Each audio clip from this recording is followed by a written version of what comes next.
Hey, how's it going everybody? It's your boy. And well, today's video is going to be about the controversy over what you would assume would be a fairly normal word, woman. Because recently there was a controversy where a organisation, I forgot their name, in Britain had to take down a flag on, I think it was International Women's Day, maybe it was slightly earlier, which had the definition of woman, which, as we all know, is adult human female. Well, apparently it was taken down because that is considered transphobic in some circles, and therefore highly offensive. I know, right guys, the actual definition of a word that has been around for many generations is now transphobic. And this, of course, has led to an uproar in the TERF community. They're really not happy about this. They're not happy that their sacred word, their sacred gender is now being, in their opinion, defiled by the trans lobby and the trans activists who are trying to change the definition of what a woman actually is. So to the TERFs, people like Julie Bindel and Jermaine Gray, they believe that trans women cannot be women because they were men who have transitioned in an attempt to become female to cure their gender dysphoria. They can't be women because they weren't born women. Things like that. Meanwhile, to the intersectional feminists, which is really what this battle is about, it's not necessarily the trans activists, it's really intersectional feminists. And you can pretty much say that all the trans activists are intersectional feminists at this point. There's very few that aren't. It is an ideological split within feminism, more so than usual.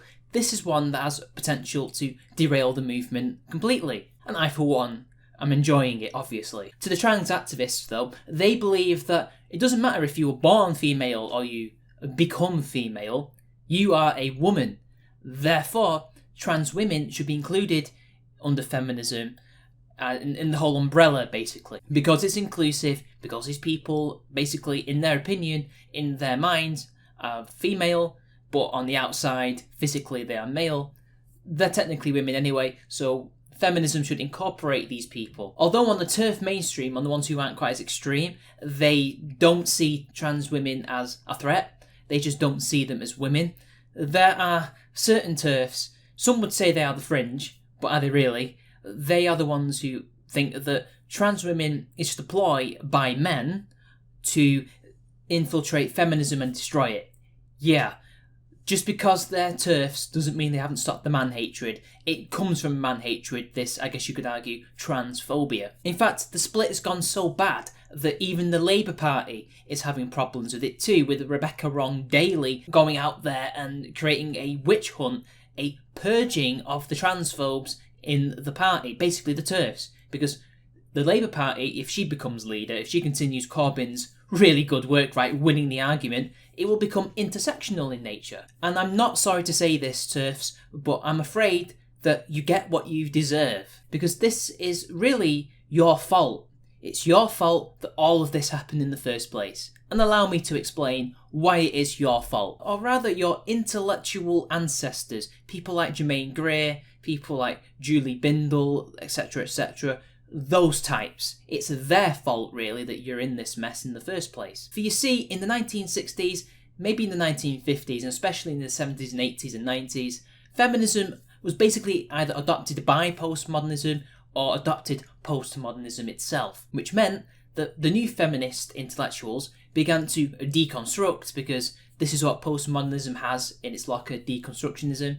It likes to deconstruct things from linguistics to history to all sorts. The academic side of it is not particularly creative, so even though they can deconstruct all these things, they can't exactly put anything back together again, nor can they actually give us any good concrete replacements for the things they just systematically deconstructed. It's just, this is a problem. Fix it. How? I don't know. Just fix it. And this is what the feminists of the new left from 1968 onwards did to masculinity. All the books in the world that you can possibly think of, from bell hooks to Jermaine Gray to all the big names, everybody, they were all deconstructing masculinity and trying to create something. To their credit, they were actually trying to create something for femininity, but their primary goal is to smash the patriarchy. Whether that is to reform masculinity, as a lot of them have done since, well, they've tried to reform it. They've basically bastardised it and emasculated most of the people of my generation, unfortunately, and people beforehand, especially Generation X, for example. While you also get people like Valerie Solanas, who just want to watch the world burn and kill all the men.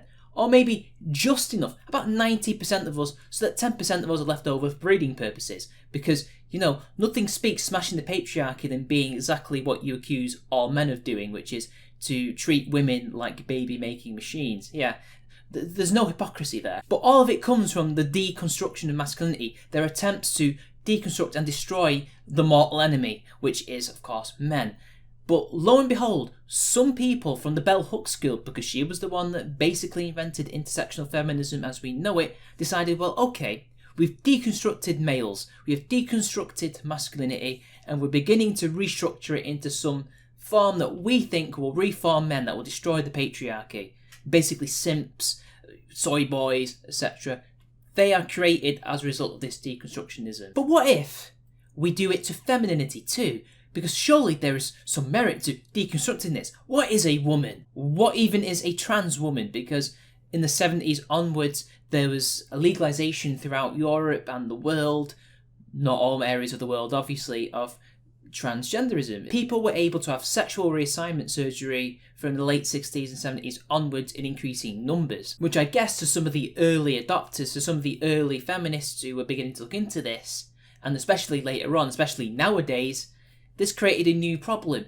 Do they accept the trans people or do they not? Do they only accept the trans women or do they also accept the trans men, women who feel male inside but are actually female on the outside? They were born female. Are these people gender traitors like the housewives and the women who are traditional, the right-wingers, or are they people who can be saved and protected under this new umbrella? Are they still kind of feminine on the inside in some way? Can they be incorporated into this new masculinity? Which is why you're getting things like the NHS talking about pregnancy for men and things like that. It's that deconstructionism again, guys. And lo and behold, this has happened. Unfortunately, they've deconstructed it to such an extent that now even the very definition of the word female is transphobic. And this is almost destroying the core of the movement, which is entirely about women.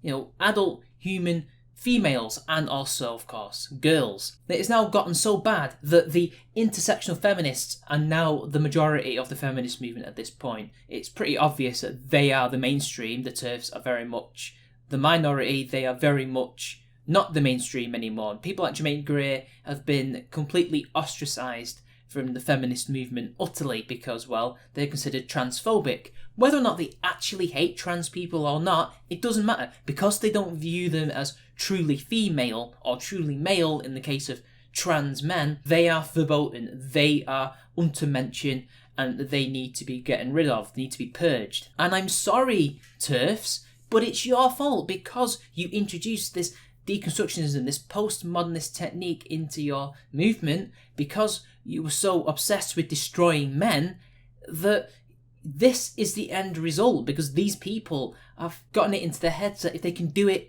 to masculinity, they can do it to femininity. You created the structure in place, you created the precedent on which they could do the things that they're doing now, and your movement has been torn asunder as a result. You have no one to blame but yourselves. But of course, the TERFs don't just sit there and have some inner reflections. They don't look back in time and think, did we do something wrong there? Maybe some of them, but for the rest of them, no. It's just the patriarchy, as always. It's men. It's us, those evil men. Back at it again, just destroying our hard work and trying to gain equality, or rather supremacy, as we all know it actually is. We all know that's the aim of the game here for them. I'm sorry, but gender dysphoria wasn't concocted by the patriarchy to infiltrate feminism. Trans people cannot help but feel that way.